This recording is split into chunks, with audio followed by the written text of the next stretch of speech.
আসসালামু আলাইকুম বন্ধুরা, শুভ সন্ধ্যা।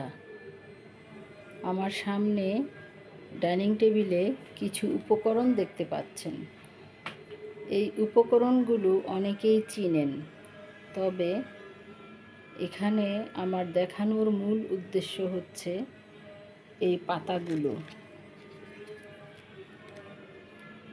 এগুলো অনেকে চিনতে পারেন। এই পাতাগুলো হচ্ছে গন্ধ ভাদালের পাতা, গন্ধ ভাদালি, গন্ধ ভাদাল। এই পাতাগুলো বাটার সময় অনেক গন্ধ আসে, কিন্তু পাতা বাটার পরে এই পাতা, এই যে এখানে রাখা আছে মসুরের ডাল, এর সাথে দেয়া হবে। তারপরে এখানে পেঁয়াজ কুচি আর হচ্ছে কাঁচামরিচ কুচি করেছি। কাঁচামরিচগুলো একটু বাঁকা করে কেটেছি দেখার সৌন্দর্যের জন্য, হয়তো খেয়াল করেছেন। আমরা তো এই দুইটা উপকরণ সবসময়ই দিয়ে পেঁয়াজু করে থাকি।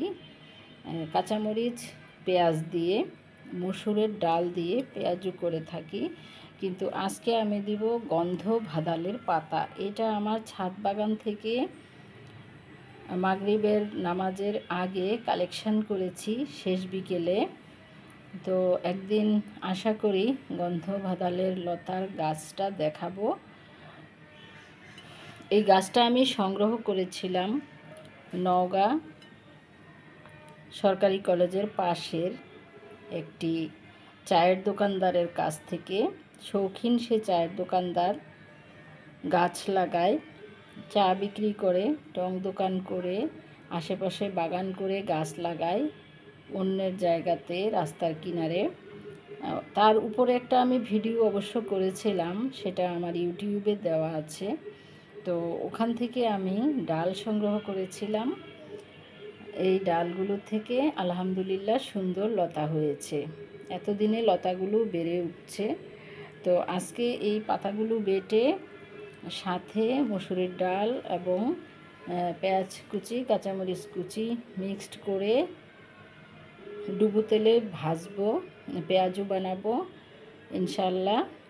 তো পেঁয়াজুটা কালো কালার হবে, কিন্তু এই গন্ধ ভাদালের পাতার সবচেয়ে বেশি গুণ হচ্ছে এই যে কালো রং ধারণ করে, এটাতে অনেক আয়রন আছে, যা আমাদের শরীরে রক্ত বৃদ্ধিতে সহায়তা করে এবং বিভিন্ন উপকারিতা এর মধ্যে অবশ্যই আছে।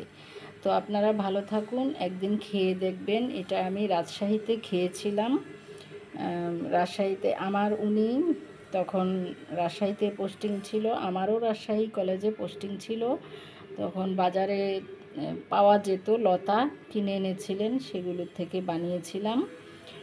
উনি বুঝতেন না যে এটা কি। তো চায়ের দোকানের পাশে যখন পেঁয়াজু বিক্রি করে কালো কালো, পরে শুনলেন যে এই কালো হওয়ার কারণ হচ্ছে গন্ধ ভাদালের পাতা দেওয়ার কারণে, এবং এটাতে টেস্ট বেড়ে যায়, গুণাবলীও বেড়ে যায়। আপনারা এই লতা সংগ্রহ করে লাগাবেন, বারান্দায় লাগাতে পারেন, মাটিতে ছাদ বাগানে লাগাতে পারেন, এবং এটা খাবেন। অবশ্যই এটা উপকারী একটা খাবার। তো সবাই ভালো থাকুন, সুস্থ থাকুন। বাংলাদেশের নিজস্ব যে ভেষজ পাতা আছে সেগুলোর থেকে উপকার গ্রহণ করুন। আল্লাহ হাফেজ।